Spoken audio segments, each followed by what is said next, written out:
आज की कहानी कोई हॉरर नहीं होने वाली है। आज की कहानी एक खौफनाक क्राइम स्टोरी है जिसे सुनने के बाद आपके रोंगटे खड़े हो जाएंगे। हो सकता है आपका खून भी जम जाए। और इस कहानी को सुनने के बाद आप अगर कोई पेड़ पौधे या फूल या गुलाब देखोगे तो हो सकता है आप एक गहरी सोच में पड़ सकते हो, क्योंकि आज भी एक ऐसी स्टोरी सुनाने वाला हूँ, एक ऐसी बालकनी की जिसके ऊपर एक खूबसूरत पौधे तुलसी गुलाब गेंदे तो थे, लेकिन उसके नीचे 32 महीने तक दबी हुई एक लाश का रहस्य था। और ये लाश किसी को भी नहीं पता थी उस सोसाइटी के अंदर कि इन पेड़ पौधों के नीचे, इतने सुंदर फूलों के नीचे एक बेरहमी से मारी हुई लाश हो सकती है। तो कहानी को स्टार्ट करते हैं। कहानी स्टार्ट होती है हमारी दिल्ली से। ये दिल्ली की कहानी है। एक घर में एक सोसाइटी था, अपार्टमेंट टाइप का। उसके अंदर दो लोग रहते थे, मामा और भांजे। मामा का नाम था विजयन, जो 35 वर्षीय थे। 35 साल की उनकी उम्र थी। और लड़के का नाम, उनका जो भांजा था उसका नाम था जयप्रकाश, जो करीबन 26-27 साल का था। ये एक ऐसी रियल स्टोरी मैं आपको बता रहा हूँ जिसको सुनने के बाद आपको ब्लड रिलेशन पर भी विश्वास हट जाएगा। मामा भांजे ये दोनों एक साथ रहते थे, एक ही रूम के अंदर रहते थे। दोनों में काफ़ी प्रेम था, क्योंकि दोनों जने अपना घर बार कारोबार छोड़कर यहाँ दिल्ली शहर में नौकरी करने आए थे, क्योंकि कुछ सैलरी ज़्यादा मिलेगी और अपने घर बार अच्छा हम चला सकेंगे। ऐसा कुछ नहीं था कि मामा भांजों के अंदर कभी बनती ही नहीं थी। दोनों प्यार मोहब्बत से रहते थे, एक दूसरे का लंच बॉक्स पैक करते थे। कभी वो बीमार पड़ता था तो उसके मामा खाना बनाते थे, कभी मामा बीमार रहते थे तो भांजा काफ़ी हेल्प करता था पूरे काम में। इतना इन दोनों के बीच प्यार था। लेकिन इन दोनों के प्यार के बीच में आई एक लड़की, और ये लड़की थी इसके मामा की जीएफ। इसकी मामा की जीएफ थी। उनका बहुत काफ़ी रिलेशन पुराना था। ये उनके घर में आती जाती रहती थी, लेकिन जयप्रकाश को भी उनके भांजे को कोई प्रॉब्लम नहीं होती थी उस चीज़ से। तो ये आपस में बातचीत करते थे, थोड़ा टाइम स्पेंड करते थे। तो इनको प्राइवेसी देने के लिए जयप्रकाश भी ज़्यादातर ऑफ वाले दिन भी ऑफ नहीं लेता था, इस कारण ताकि उसके मामा थे उसको उनको प्राइवेसी मिल सके। लेकिन एक दिन ऐसा आता है कि विजयन देखता है कि जयप्रकाश का उसकी गर्लफ्रेंड के साथ काफ़ी नज़दीकियाँ बढ़ रही हैं। उसके मामा को बिल्कुल भी ये बर्दाश्त नहीं होती कि मेरे भांजे की मेरी गर्लफ्रेंड के साथ ज़्यादा नज़दीकियाँ बढ़ रही है। वो बिल्कुल भी उसे सहन नहीं कर पा रहा था। उसने कुछ महीने इग्नोर भी किया। उसको लगा कि ये मेरा वहम है, शायद मुझे ही ऐसा लगता है कि इनकी नज़दीकियाँ बढ़ रही है। लेकिन ये बात इतनी ज़्यादा बढ़ गई थी कि उसका भांजा उसी को ही धमकी देने लग गया था कि मैं घर पे बता दूंगा तुम्हारी गर्लफ्रेंड के बारे में, ये वो वगैरह वगैरह। तो उसका वहम भी एक सच में बदल गया। ये रियल था कि विजयन, जो उसका मामा था लड़के का, उसके भांजे की उसकी गर्लफ्रेंड से रियल में ही नज़दीकियाँ बढ़ रही थी, और वो इस चीज़ को बिल्कुल भी बर्दाश्त नहीं कर पाया। उसने रातों रात उसके लिए एक ऐसी प्लानिंग बनाई जिसे सुनकर आप खौफ में पड़ जाओगे। एक ब्लड रिलेशन ऐसा कर सकता है, किसी ने सोचा भी नहीं था। जयप्रकाश अपने कमरे में सो रहा होता है। उनका रूम इस तरीके का था तो एक कमरा था, लेकिन उसके अंदर जाके 2 डिवाइड रूम थे। जयप्रकाश अपने रूम में सो रहा होता है। विजयन, उसका मामा, आता है उसके पास और जैसे ही जयप्रकाश बिल्कुल गहरी नींद में सो रहा होता है, उसके बहुत ज़्यादा करीब आ जाता है उसके मामा। मैं विजयन नाम ज़्यादा यूज़ नहीं करूँगा, मैं ज़्यादा मामा यूज़ करूँगा तो आप जल्दी से अच्छे से रिलेट कर पाओगे इस स्टोरी को। तो उसके मामा बहुत पास आ जाते हैं। ना ही उसके मामा के हाथ में चाकू होता है, ना ही उसके मामा के हाथ में कोई बंदूक, ना ही कोई नुकीली चीज़। उसके हाथ में होता है एक पंखे की मोटर, जो बिल्कुल भारी भरकम मोटर होती है ना, वो पंखे की मोटर उसके हाथ में होती है। और वो अपने भांजे के मुंह पर इस तरीके से लाता है और उसे एकदम से छोड़ देता है उसके मुंह पर। और उसको सुनाई देती है तो सिर्फ एक चीख, एक दर्द भरी चीख, और जो थी उसके भांजे की।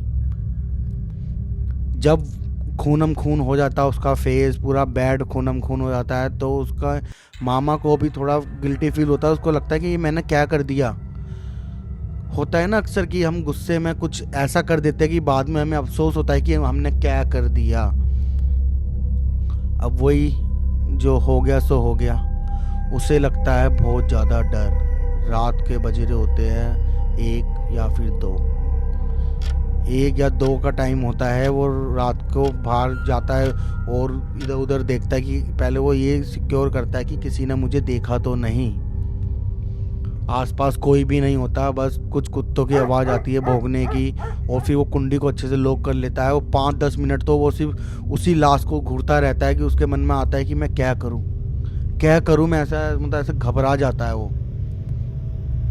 फिर पता नहीं उसके दिमाग में एक ऐसी हरकत आती है कि वो क्या करता है, बाहर जाता है बालकनी पर। उसकी जो बालकनी होती है उसको नुकीली चीज़ से खोदता है।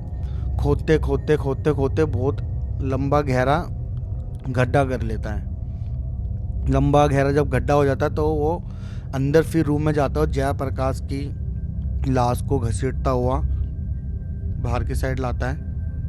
बाहर की साइड गेट पर बाहर लाने से ही पहले वो पहले एक बार लाश को नीचे रख के फिर एक बार दोबारा बालकनी के बाहर देखता है कि कोई आसपास है तो नहीं। बस कुत्ते की भौंकने की आवाज़ आती है। वो उस आवाज़ से काफ़ी डरा हुआ होता है। फिर वो उस लाश को उस गड्ढे के अंदर डालता है और उस मिट्टी को उसके ऊपर ऊपर ऊपर करके पूरी लाश को कवर कर देता है। मिट्टी पूरी फ्लैट तो नहीं हो पाती है, एक राउंड शेप में वो इस तरीके से उसकी लाश को दबा देता है। मिट्टी के ऊपर एक ऐसा कर्व आ जाता है। तो उसको ऐसा लगता है कि लोगों को ये कर्व देख के कोई अजीब ना लगे कि ये मतलब इस कर्व ऐसा क्यों बना है, जैसे इसके नीचे कुछ हैगा। तो सुबह ही होते ही वो मार्केट जाता है। एकदम उसके फेस पे डर होता है और उसको मार्केट में भी चलता है तो उसको ऐसा लगता है कि जैसे उसका कोई पीछा कर रहा है। बोलते हैं ना कि चोर को हमेशा डर लगा रहता है, उस तरीके का। मार्केट में जाता है, वो कुछ फ्लावर्स लेकर आता है, जैसे गुलाब के हो गए, तुलसी के हो गए और गेंदे के हो गए। इन तीनों फूलों को लेकर वो वहाँ पर उसकी डेड बॉडी के ऊपर लगा देता है और कुछ महीने तक वो वेट करता है कि वो फूल बड़े हो जाए। उन्हें रोज़ पानी देता है। वो फूल अच्छे खासे बड़े भी हो जाते हैं। गुलाब महकता है, गेंदे का फूल पूरा उसको कवर को, उसकी डेड बॉडी को कवर करता है। और तुलसी के पत्ते लगा रखे होते हैं जिससे किसी को शक भी ना हो, क्योंकि बोला जाता है ना कि तुलसी जहाँ होती है उसको ऐसे नहीं निकाल के। गुलाब तो हर कोई तोड़ लेता है, गेंदे का फूल भी हर कोई तोड़ लेता है, लेकिन तुलसी कोई भी इतनी जल्दी से नहीं तोड़ता है। और उसी लाश को वो रोज़ पानी देता है। और फिर कुछ महीने बाद वो अपने भांजे की रिपोर्ट लिखवाता है पुलिस स्टेशन में कि मेरा भांजा मिसिंग हो गया है, इतने इतने महीनों से वो नहीं मिला। पुलिस वाले भी उसको ऊपर शक करते कि इतने महीने बाद ही क्यों आया। अब उसने बताया कि वो काम के सिलसिले में भी बाहर आता जाता रहता था, तो काफ़ी टाइम हो गया, उसका फ़ोन भी नहीं मिल रहा है, तो मैं इसलिए ये रिपोर्ट लिखवाने आया। तो पुलिस वाले ने भी सोचा कि हो सकता है कि इसका मामा काफ़ी परेशान है, तो उन्होंने रिपोर्ट लिख दी। रिपोर्ट लिखने के बाद दिल्ली, पंजाब, हरियाणा और आंध्र प्रदेश, उड़ीसा, हर जगह छानबीन करी, उसका भांजा कहीं भी नहीं मिलता है। और 32 महीने पूरे हो जाते हैं, वो लाश वहीं रहती है, वही पौधे वहाँ पर अच्छे से लहरा रहे होते हैं। और 32 महीनों से उस पौधों पर किसी ने पानी भी नहीं दिया और उन पौधों की रूपरेखा कुछ इस तरीके से हो रखी होती है जैसे इनकी रोज़ कोई सिंचाई करता हो, इन्हें रोज़ रूटीन से पानी दिया जा रहा हो, जबकि 32 महीने तक वहाँ कोई उन्हें पानी नहीं देता था। और सोसाइटी के लोगों को वो फ्लावर्स देखकर आते जाते रहते थे, तो वो देखते थे, उनको इतने अच्छे लगते थे, और उनके माइंड में भी यही डाउट आता था कि ऐसा लगता है कि इन्हें पौधों को कोई पानी दे रहा हो। लोग आपस में बात करते थे, लेकिन सोसाइटी जो गार्ड बताता था, सोसाइटी का गार्ड बताता था कि यहाँ पर तो यहाँ कोई रहता ही नहीं है, इस रूम में कोई रहता ही नहीं है, ना ही इलेक्ट्रिसिटी बिल आता है, ना ही वाईफाई का बिल आता है, किसी भी तरीके का यहाँ बिल नहीं आता है, यहाँ कोई नहीं रहता है, तो पानी कौन ही देगा। फिर सोसाइटी के लोगों ने भी सोचा कि कोई नहीं, हम जॉब वाले हैं, हम आते जाते रहते हैं, हम तो बस देखते हैं, हो सकता है कोई पानी देता हो इसे। 32 महीने बाद जब जयप्रकाश के फैमिली वालों ने पुलिस स्टेशन में जाकर फिर एक बार कंप्लेन करी कि मेरे बच्चे को पूरे 32 महीने 2.5 साल करीबन होने वाले हैं, मेरे बच्चे का कुछ पता चला नहीं, आप लोग क्या कर रहे हो, कैसी कार्रवाई कर रहे हो। तब उस पुलिस वाले के माइंड में आता है कि इसका मामा रिपोर्ट लिखवाने तो आया था, लेकिन वो सिर्फ एक ही बार आया था, उसके बाद वो दोबारा पता करने आया ही नहीं। उनके माइंड में ये डाउट आया कि अगले का भांजा मिस है, कोई तो मतलब होता है ना कि जैसे 1 हफ्ता लेट हो गया, 2 दिन लेट हो गए, तो वो बिल्कुल घबराया होता है, फोर्स करता है पुलिस वालों को कि आप लोग क्या कर रहे हो। कोई भी शिकायत लेकर नहीं आया, बस एक बार रिपोर्ट लिखाई और फिर गायब हो गया। अब पुलिस वालों के माइंड में शक होता है। अब वो जाते हैं उसी मकान नंबर में जहाँ पर ये मामा भांजे दोनों रहते थे। पुलिस वाले वहाँ जाते हैं, गार्ड से बोलते हैं कि ये यहाँ पे इसका मामा रहता था। कहा, गार्ड ने बोला ये तो बहुत महीनों से, मतलब साल हो गए, वो तो आते ही नहीं है, इन्होंने तो घर ले लिया कहीं और, या कहीं और जॉब कर रहे हैं, इनका तो मुझे पता नहीं।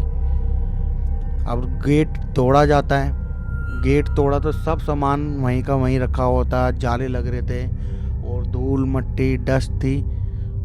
पुलिस वालों का शक जाता है उस फूलों के ऊपर, जो फूल अभी तक इतने अच्छी तरीके से लहरा रहे थे। उनको देखते ही ना, मतलब ऐसा बगीचा सा बन गया था वो 2.5 साल के अंदर कि ऐसा लगता था किसी माली ने इसको सींचा हो। बहुत अच्छा गुलाब खिल चुके थे, गेंदे के फूल पूरे खिल चुके थे, और तुलसी इतनी बड़ी हो चुकी थी कि जैसी हवा चलती थी तो तीनों फूलों और पत्तों की खुशबू आपस में मिक्स होकर नाक में आती थी। पुलिस वालों ने बोला कि यहाँ जब कोई रहता नहीं है तो ये बालकनी में पेड़ पौधे इतने हरे भरे कैसे। पुलिस वाले थोड़ा पास गए और उन्होंने देखा कि पौधे तो उग रहे हैं, लेकिन एक फ्लैट सरफेस पे नहीं उग रहे, वो एक ऐसी ढलान के ऊपर उग रहे हैं। पुलिस वाले ने ऑर्डर करा अपनी टीम को कि यहाँ पर खुदाई की जाए, और जैसे ही पुलिस वालों की टीम खुदाई कर रही होती है, खुदाई करते करते फावड़े से उनका फावड़ा टकराता है एक ऐसी हार्ड चीज़ से, और वो हार्ड चीज़ वो जब फावड़ा निकालते हैं और फिर वो कुल्हाड़ी से निकालते हैं तो निकलता है एक अंदर से कंकाल, कुछ कपड़ों के पीसेस और उसका पूरा फेस। पुलिस वाले हैरान हो जाते हैं कि ये लाश किसकी है। पुलिस वाले इस कंकाल को फोरेंसिक लैब भेजते हैं, तो वहाँ से रिपोर्ट आती है, तो ये रिपोर्ट पता चलता है कि ये लाश जयप्रकाश की ही है, यानी कि विजयन जो मामा था उसके भांजे की ही है। पुलिस वालों को पूरा शक हो गया था कि ये मर्डर करने वाला तो इसका मामा ही है। उन्होंने हर जगह ढूंढ लिया, दिल्ली, चंडीगढ़, पंजाब, उड़ीसा, लेकिन कुछ महीनों बाद जो मिला उसका मामा, वो मिला तेलंगाना से। तेलंगाना में उसको पकड़ा गया, उसको पकड़ कर जेल में लेकर आए और उससे पूछा कि बता तूने क्यों मारा, और उसने यही बताया कि वो मुझे धमकी देने लग गया था और मेरी गर्लफ्रेंड के साथ उसकी काफ़ी नज़दीकियाँ बढ़ने लगी थी और ये मुझे बिल्कुल भी बर्दाश्त नहीं हुआ और मैंने उसे पंखे की भारी मोटर से मार डाला। जब वो पकड़ा गया उसने ये नहीं कि नहीं मैंने नहीं किया, उसने तुरंत बता दिया कि मैंने ऐसे ऐसे किया है। और ये सब बताते टाइम भी उसकी आंखों में थोड़े आंसू थे, उसको अपनी गलती का एहसास था। और ये कहानी थी 2016 की और जयप्रकाश के मामा को सजा हो गई। इस स्टोरी के सुनने के बाद तो काफ़ी लोग ब्लड रिलेशन पे भी विश्वास नहीं करेंगे, क्योंकि जब मैं इस स्टोरी की रिसर्च कर रहा था तो मैं भी हैरान था कि कोई इतना कैसे कर सकता है। तो आज की स्टोरी आपको कैसी लगी कमेंट करके मुझे ज़रूर बताना। इस तरीके की क्राइम स्टोरी और हॉरर स्टोरी सुनने के लिए चैनल को सब्सक्राइब कर देना। और अगली स्टोरी तो कुछ ऐसे होने वाली है जो आपको कभी सोने नहीं देगी।